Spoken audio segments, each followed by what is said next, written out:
Hello everyone. So in this video I'm going to share the second year question paper of DLED and it is of English language. I hope you all remember that it was of 3 years. We had 70 marks and these are the some special instructions which are given to us. Nextly I will start with the first question, which comprises of 8 options in which we have to do only 7, that is one can be left by us. The first question was give in brief the aims of teaching English at elementary level. They should be able to understand it, right, and speak it. There are some aims, not objectives. We are talking about aims specifically. Nextly, the question is differentiate between methods and approaches, right?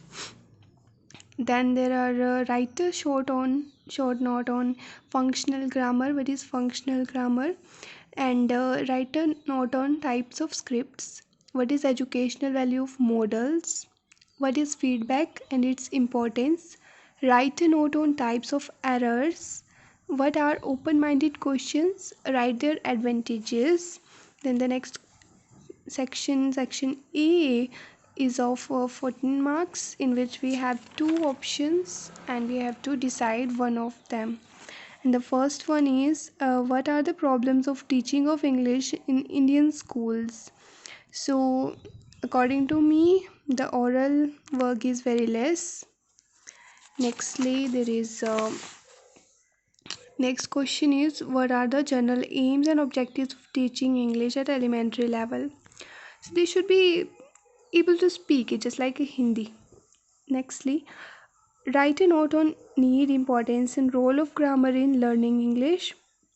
Describe the nature and qualities of diverse learners and the need of individualized attention.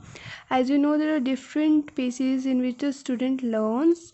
A teacher must know that in which speed the child is going to learn, and that is the amount of homework she should give so that the better results can be taken from the student. Nextly, section B, differentiate between bilingual and translation method. Explain their merits, demerits, and limitations. So in bilingual, you know that two languages are being used, either it's Hindi English, Tamil English, or any other language in the English language. The next is translation, in which we used to say, and we are just going to translate that into, say, English language, I guess, from English to your mother tongue. Nextly, what do you mean by structural approach? So it is approach we use to teach English by, I guess, basically using the structures of a sentence. Nextly, describe the characteristics and importance of a good handwriting. So every child should have at least a handwriting which can be understood. Also, the measures for improvement of handwriting. Yes, it is very important. In primary classes, a student must learn to write well, because this is the time when he is not used to write. Like in first, second, or third class, he can still improve. So it is very important question for a primary teacher, for elementary teacher, to know that yes, you have the power, still you have the power, and after some high classes, the child will not be able to improve his handwriting ever. And what do you understand by grammar? Describe the methods of teaching grammar. This is a grammar portion of English, and there is lesson plan and its need and importance. So as you all know that lesson plan is pre-planning of delivering the lecture in the class. So it is very important for us, as we all know that in teaching practice also it helps us a lot. And if you don't prepare, we don't pre-plan the lecture, then the time is much we don't know what to do, and the time goes, and it is just waste of time when we have not planned what we are going to teach. Because most of the time the teachers are teaching something which was not important, or they are stuck in their mind that what are we going to do today, and the results are very slow when we don't plan. So it is very important what are instructional or teaching aids. So teaching aids and what are the its importance and in need in teaching in English.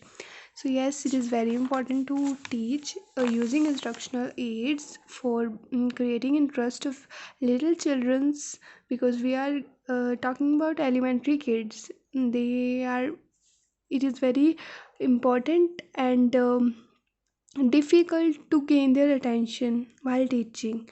So the instructional aids or teaching aids help us a lot. Then, what is a textbook? Describe its role and in teaching learning process. So, textbook, as you all know, is our best friend, and we are also using it from the nursery or before nursery. Then there is a question in which you have to prepare a lesson plan by using is MR. So the rules should be clear, and for only the elementary students, they should be able to understand that when should we use is instead of M or R, and what are like appropriate ways to use them. And then next is the last section, section D, is what do you mean by continuous and comprehensive evaluation? So it is kind of a evaluation, CCE, in which we are continuously evaluating the children, so that at last it's not like surprise that what the hell just happened in the end. We taught so well, and what happened to the child. So in CCE we can have a control, and we can like help the child if he is lacking behind in any field. Nextly, what are objective type tests? Giving suitable examples, discuss different types of objective tests. So this is it. This was also given in the assignment. Nextly, what are different types of tests in English? What are main characteristics of a good test? So when you are taking a good test, it should not be based on the cramming. Like, the children should use their minds and try to answer as much as they can from their own perspective. What is evaluation and what are the basic principles of testing English? So in my way, I would use oral way to technique, like test a child, and more than writing, it's very important to speak a language, because language is used to speak. Most of the time you are not able, like we are using Hindi language. Even when we don't study it, we are using it. Before, the person who have never gone to school is also using Hindi language, just like that. And thank you so much for watching this video, and if it helped you, then please leave a like, share and subscribe. Thank you so much.